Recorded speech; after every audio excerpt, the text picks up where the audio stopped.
सबसे पहले तो हमारे दर्शक ये समझें कि सीरिया का प्रेसिडेंट है अहमद अल शरा, जो कि इस वक्त देश छोड़कर भाग चुका है। ऐसी रिपोर्ट्स आ रही हैं, ऐसी खबरें आ रही हैं। दूसरी बड़ी बात यहां पर यह है कि एक वक्त पर अमेरिका ने अहमद अल शरा पर $10 मिलियन का इनाम रखा था। वो कह रहा था मेरे को जिस भी हालत में चाहिए अहमद अल शरा। ये तब तक स्थिति थी, कुछ समय पहले, कुछ साल तक। लेकिन आज ये स्थिति है कि कुछ महीने पहले अमेरिकी राष्ट्रपति डोनाल्ड ट्रंप ने अहमद अल शरा से मुलाकात की थी, शाबाशी दी थी।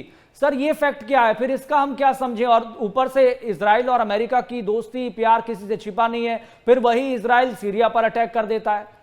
ये समीकरण समझाएं सर। ये हमें बड़ा अच्छा प्रश्न पूछा है जी। देखिए, ये जो इसका नाम था जुलानी, इसको लोग जानते थे मोहम्मद अब्बू जुलानी के नाम से। जी जब से इसका व्हाइट वॉश हो तो इसने अपना नाम अल शहरा कर दिया। अब इसको जुलानी वर्ड से एलर्जी है, कहता है जी जुलानी इसका आतंकवादी वाला नाम है, असली नाम इसका वही है। जी तो अल शहरा और जुलानी एक ही व्यक्ति है। इस पे 10 मिलियन की बाउंटी थी। इसके हाथों में साहब बहुत लोगों का खून लगा है। ये फ्लेजेड टेरर, ये ऐसा नहीं कि आतंकवाद का समर्थक था या नेता था, ये बंदूक चलाने वाला आतंकवादी था। जी इसलिए इस पे $10 मिलियन की बाउंटी थी। अब बशार असाद को हटाने के लिए इसका यूज किया गया, इसके संगठन का। बशार निकला, पुतिन गेम से निकले। इन्होंने इसराइल में जो इसराइल को जो ईरान में करना था कर दिया। हिजबुल्लाह को वीक कर दिया गया, बाकी छोटे मोटे संगठनों को निपटा दिया गया। जी बट अब वहां है गेम तेल का। यस जी, जी कुर्दिस्तान में तेल है। तेल हर एक को चाहिए। और अभी अगर आप देखें, जो अभी कुर्दिस्तान में इनफैक्ट आज की डेट में ड्रोन अटैक हो रहे हैं, और ड्रोन अटैक करा रहा है पीएमएफ। जो वहां तेल का आउटपुट है, जिसमें नॉर्वेजियन कंपनियां हैं, जिसमें यूरोप की कंपनियां, अमेरिकन कंपनियां हैं, तेल का आउटपुट हो गया आधा। क्यों? बार बार ड्रोन अटैक्स हो रहे। ड्रोन अटैक कौन करा रहा है? पीएमएफ। पीएमएफ कहां बेस्ड है सर? पीएमएफ बेस्ड है इराक में। पीएमएफ किसका प्रॉक्सी, किसके कहने पे चलता है? ईरान के कहने पे चलता है। तो यहां बेसिकली जो तेल का बंटवारा हुआ, और दूसरा बड़ा है यहां कहीं $100 बिलियन का एक बहुत बड़ा सट्टा ये था। जी देखिए, सीरिया में कई सालों से लड़ाई है, कई सालों से बर्बादी होगी, खत्म है सीरिया।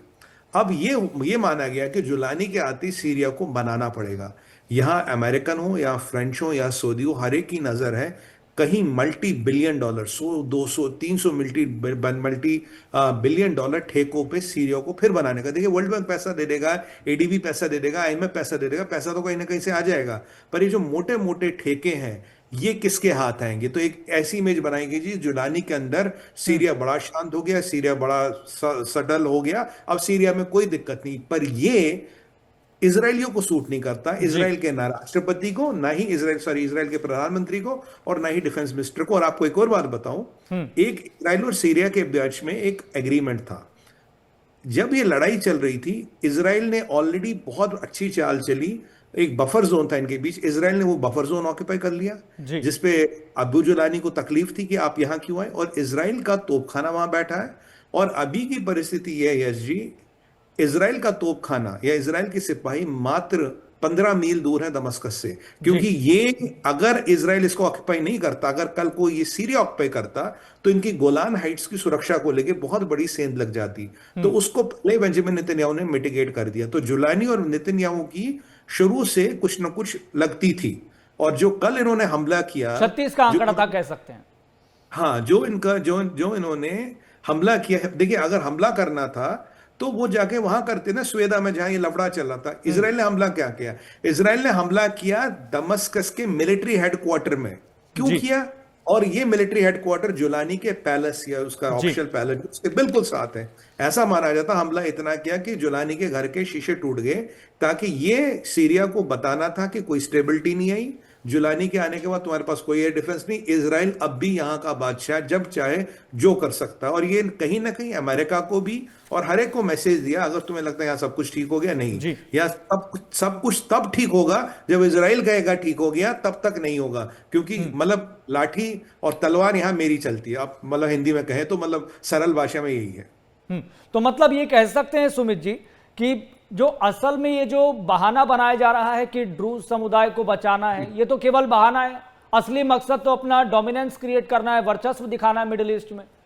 बिल्कुल सर, इसराइल का मकसद है गोलान हाइट्स की सिक्योरिटी, इसराइल की सिक्योरिटी। क्योंकि एक और दूसरा है इसराइल का मसला ये भी है, यहाँ ये भी माना जाता, आप कुछ दिनों में देखेंगे, जी एक कैंप डेविड अकॉर्ड है इसराइल और इजिप्ट के बाद, लगभग लगभग वो खत्म है। ऑफिशियली कोई कुछ नहीं बोल रहा, क्योंकि जो इजिप्ट है वो चाइनीज हथियार खरीद रहा है, और यहाँ इसराइल चिंतित है जब वो कैंप डेविड अकॉर्ड ऑफिशियली खत्म होगा, जी। तो तब इसराइल नहीं चाहता कि वो इधर से इजिप्ट और यहाँ से सीरिया और यहाँ से लेबनान बीच में वो पिस के खत्म हो जाए।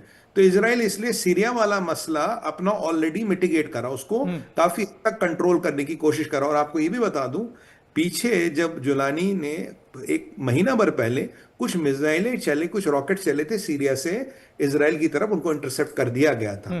तो आप जानते हैं मोसाड का इंटेल बहुत जबरदस्त होता, मोसाड को पता होता कौन क्या कर रहा है। अगर परिकल्पना कीजिए, अगर इसराइल आज बफर जोन में नहीं है, या कैंप डेविड एकॉर्ड गया, यहाँ आपके पास सामने हिजबुल्ला है, यहाँ हमास है, तीनों तरफ से आप घिरे हो, तो कोई भी देश तीनों तरफ से घिरा तो होगा नहीं, एक तरफ तो समंदर ही है, बाकी जो तीनों तरफ के देश है उन्होंने आपको घेर रखा है। तो इसराइल के लिए हमेशा एक एग्जिस्टेंशियल थ्रेट बना रहता है। इसराइल को पता, अगर वो कहते हैं ना नजर हटी दुर्घटना घटी, जी। इसराइल ने अगर 48 घंटे तक मैं आंखें बंद कर ली कभी गलती से, तो 48 घंटे बाद इसराइल होगा या नहीं होगा किसी को नहीं पता है। इसलिए इसराइल को जो भी करना है प्रिएम्प्टिव करना है और पहले ही करके रखना है।